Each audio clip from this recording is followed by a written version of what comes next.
Hello, and welcome to the Pokemon Type Tier List series. In this episode, we are going to be covering the Steel type, which is definitely one of the Pokemon types of all time. I've never really had a super strong affinity for the Steel type, but I'm not against them as a rule. They've just never particularly captured my fancy as a whole. But we're going to be going in reverse dex order because I want to shake things up a bit when I upload stuff to TikTok inevitably. So you're just gonna have to deal with me going through the decks in reverse order. Building a media empire, gotta do some silly goofy stuff along the way. So let's start off with Duraludon. Steel Dragon is obviously a very fun and cool typing. There are a lot of very popular Pokemon with that typing. I feel like a lot of the Gen 8 Pokemon were designed specifically with the Gigantamax form in mind. And Duraludon very much strikes me as like, I don't know if this design exists because like they felt good about it and then they built the Gigantamax form on top of it, or if they thought of like a really funny Gigantamax form, which Duraludon's absolutely is a very funny Gigantamax form, and then sort of like reverse engineered a Pokemon that could turn into that. Because I look at Duraludon and it's just like this weird angular boxy thing. It's just like so low poly count that like it feels like it was designed to have a funny Gigantamax form more so than it was designed to look like a creature, a critter. It's fine. It evokes, sort of like toughness, sturdiness, and like I have to give credit to the Gigantamax form because it is pretty good, but like it's in and of itself, it kind of strikes me as like it was designed to fit a specific purpose, not so much that it was built from the ground up to be its own creature, the way that a lot of other Pokemon are. Copperajah, I feel a lot stronger about. It looks like a toy elephant, and I mean that as a compliment because like its tusks are sort of more cuboid rather than traditional somewhat conical tusks would be in real life, and like it's got a lot of like flourishes and accents and trim to it that makes it look like a statue of an elephant rather than an elephant. And I think that works in its favor because as a pure steel type, it has to have that element of like sturdiness and steelness to it. I kind of held those points against Donphan for me not necessarily thinking that it was a ground type, but I think that Copperajah works really, really well as a steel type elephant. And for that reason, I'm going to put it in A tier. Cufant, I don't have any feelings about Cufant, but I think because I don't even know where you find it in Sword and Shield. Like I know that it exists out there somewhere, but I don't think I've ever come across a Cufant in the wild. I've only come across Copperajah, so make of that what you will. Melmetal exists in this weird liminal space for me where it's kind of a Pokemon. Like I recognize objectively that it is a Pokemon. And the design kind of works, it's sort of like this amorphous steel blob that has a bunch of nuts and bolts attached to it. It works in theory, but I think because of the way that it's distributed, like it originated in Pokemon Go of all places, and like no shade against Pokemon Go, I had fun playing it a couple of years ago when it first came out, but it never really grabbed me, and I haven't really revisited it in a couple of years. I've thought about it a couple times, but I've just never felt like it was particularly worth my time.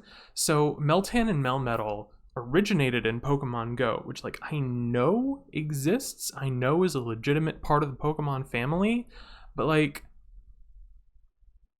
I don't think of it as being a part of the main series of games. I think of it as like this weird like one-off like spin-off Pokemon or movie Pokemon that like it technically exists, but it's not like really a part of the main series. So it kind of exists in this weird liminal space for me. And like the design works overall. I just think I have a hard time associating it with Pokemon, just because of the way that it is in the real world, the way that I interact with it. So I don't know. It's not a bad design. I just have weird feelings about it. It gives me strange vibes. And Magiarna, similar to Melmetal, and similar to a lot of the later gen mythicals, it was distributed through Mystery Gift, and like it's a pretty good design. It's cute. I like the sort of like clockwork doll automaton vibe that it's giving off. And like it's, as a design, I think it's pretty good. It's just, it struggles from the fact that like you just download it via Mystery Gift and boom, here's a new Pokemon. There's probably lore to it out there somewhere, but we're not going to tell you what it is. Just watch the anime movies, idiot. Yeah, it's fine. I don't have anything against Magiarna. Magirna, I don't know how to pronounce its name. Like, I don't have anything against it, and like I like a lot of what it's going for. It struggles from just the way that it's in the games, just not really building that sort of like emotional attachment or investment the way that like earlier generation mythicals could, to an extent. In my dark type tier list, I ragged on Guzzlord a lot, and like I've said very like hit or miss things about Ultra Beasts, but so to clarify on how I feel about Ultra Beasts, I like the idea of these otherworldly beings that are like Pokemon that exist in an alternate dimension where they're like super powerful and humans have never been able to tame them, and so they're like taking over the world and making it so that, you know, that humans can't exist and that Pokemon are the dominant species. And so they sort of have this otherworldly, menacing presence about them where it's like you can look at them and they don't necessarily fit into traditional Pokemon design language, but they can still look unique or interesting on their own. And I think that Celesteela is a really good example of that, because I look at it and I can tell that it's from Pokemon, but I can tell that it's just like a little bit off. There's just a couple unusual things about it. And I like the inspiration from the Kaguya myth. I'm not very familiar with Japanese folklore and mythology. But my primary experience of it is through anime and video games, so obviously it's going to be skewed. But that one kid that was like born from the moon, but then they found it inside a bamboo shoot, and then they raised it into an adult, and it became like the queen of the world or whatever. So I like that inspiration. I like the bamboo-ness of it. I think it's funny to me that it's not grass type. Funny in a good way. Like the bamboo is just like an aesthetic choice, but it's actually just steel pipes. I think that's kind of a cute and funny joke, and it sort of has this like spaceship type element to it.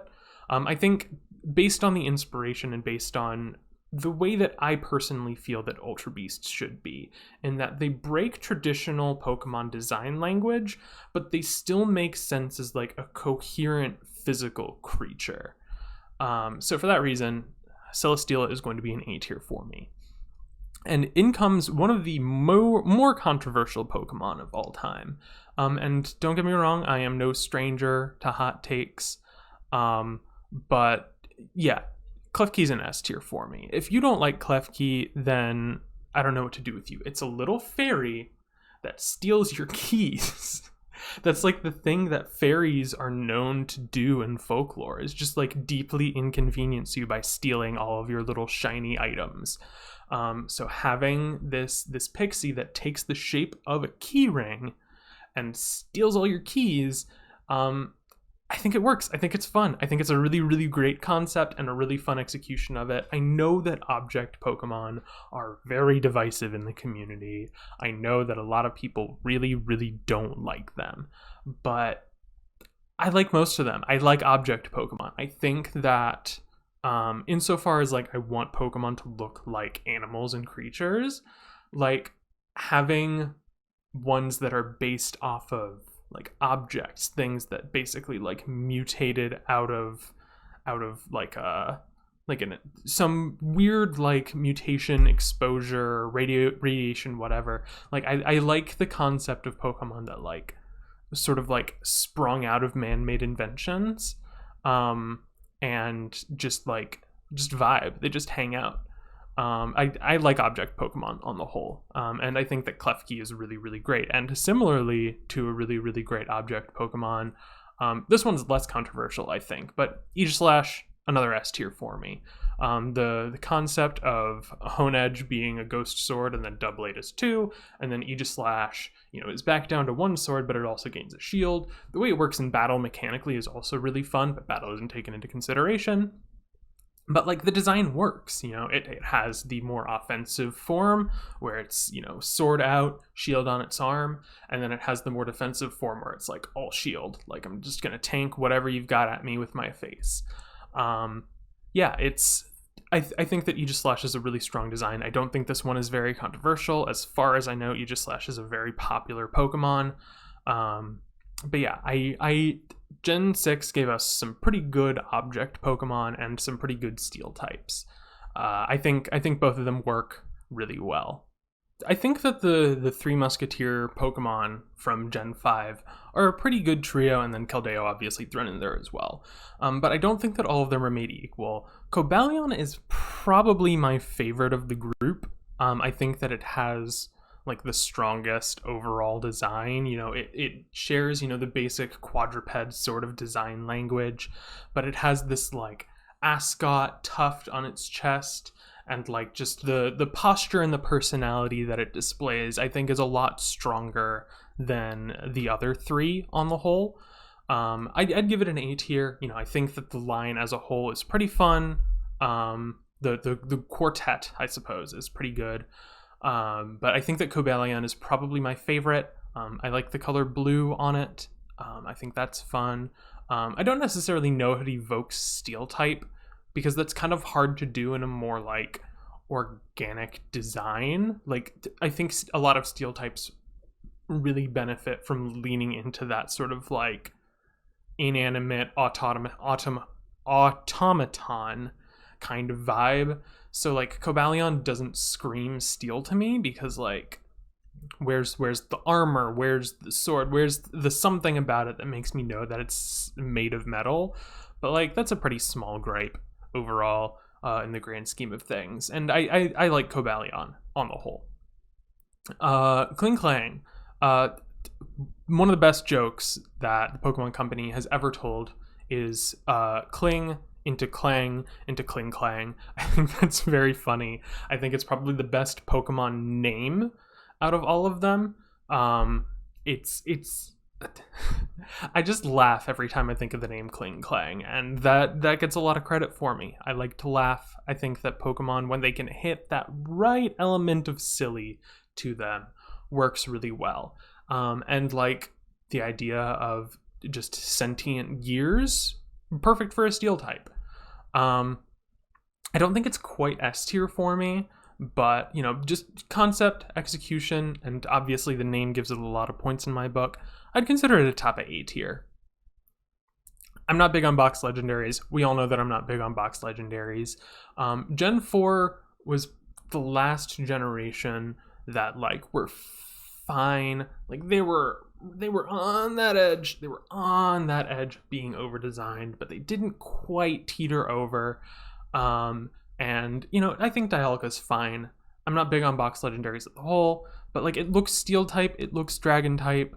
I'm just not super into the big, strong, badass box legendary designs and the direction that they've gone with those, trying to evoke extreme strength over any other quality.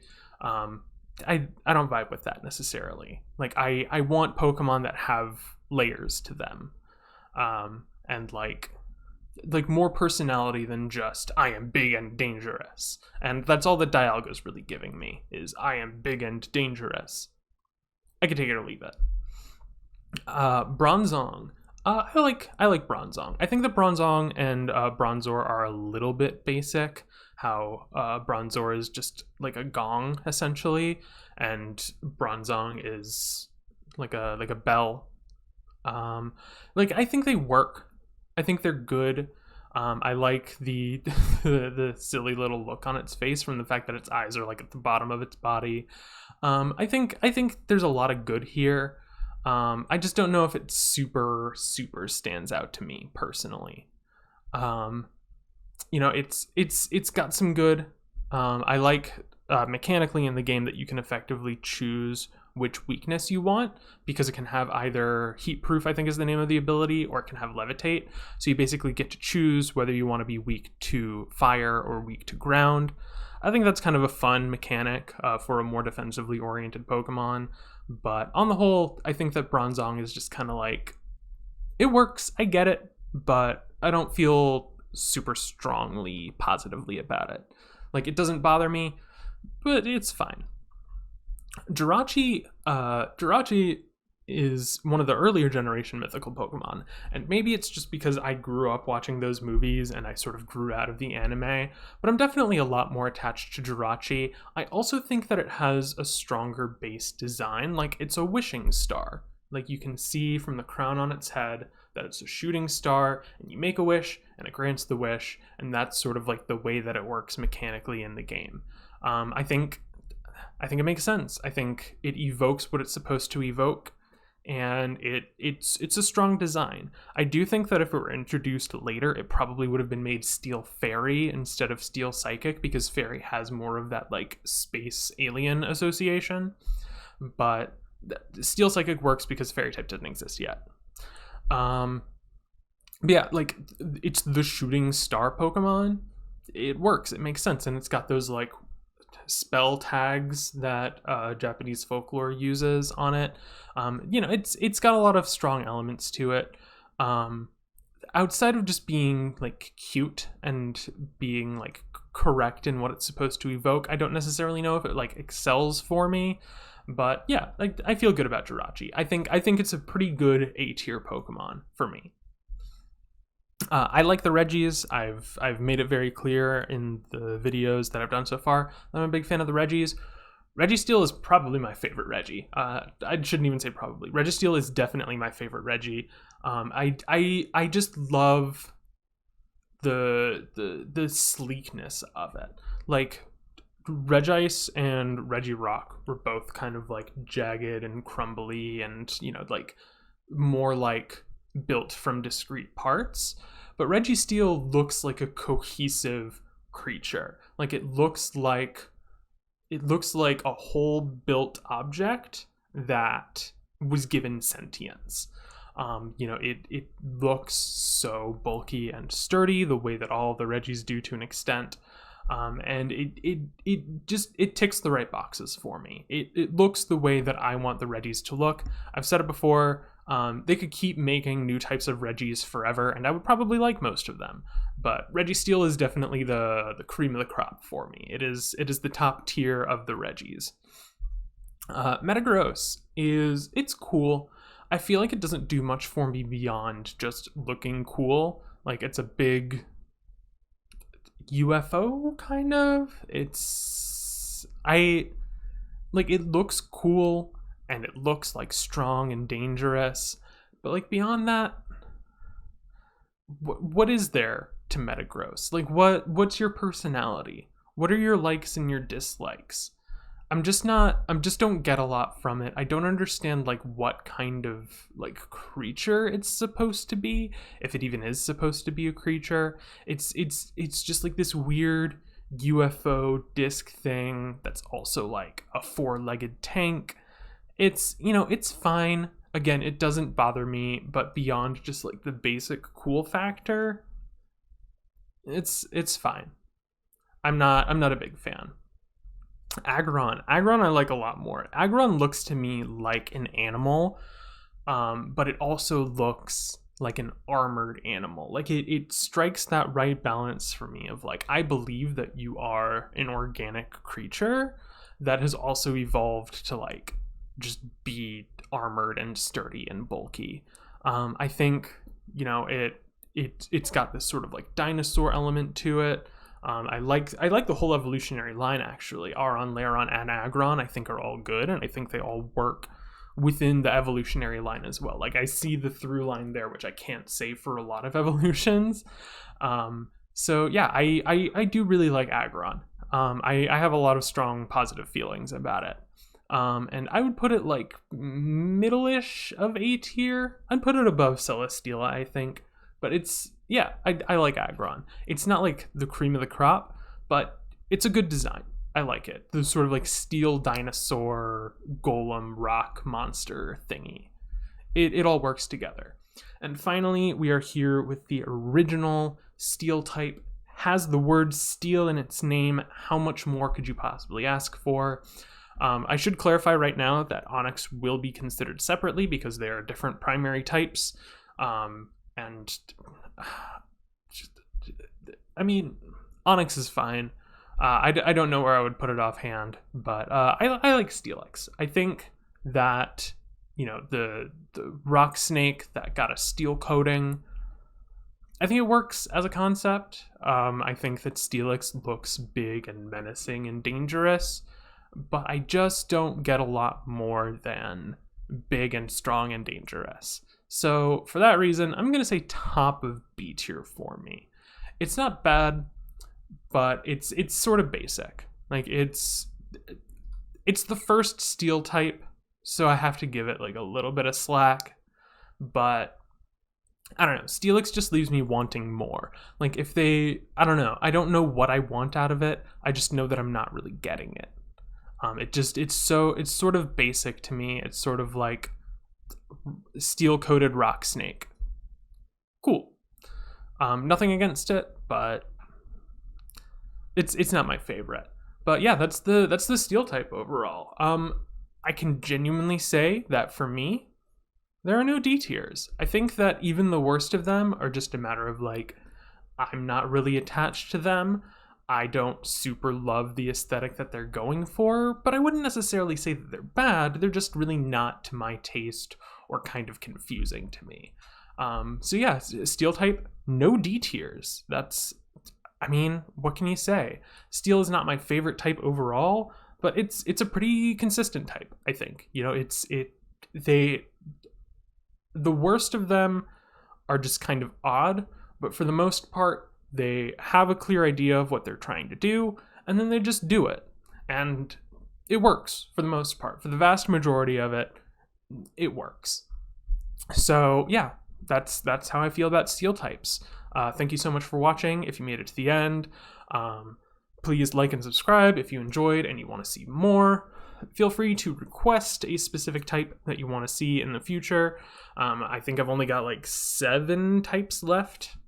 So, you know, get your requests in soon, because if you don't, then it's going to go really, really badly for you. But yeah, look forward to the next one, and I hope to see you very soon.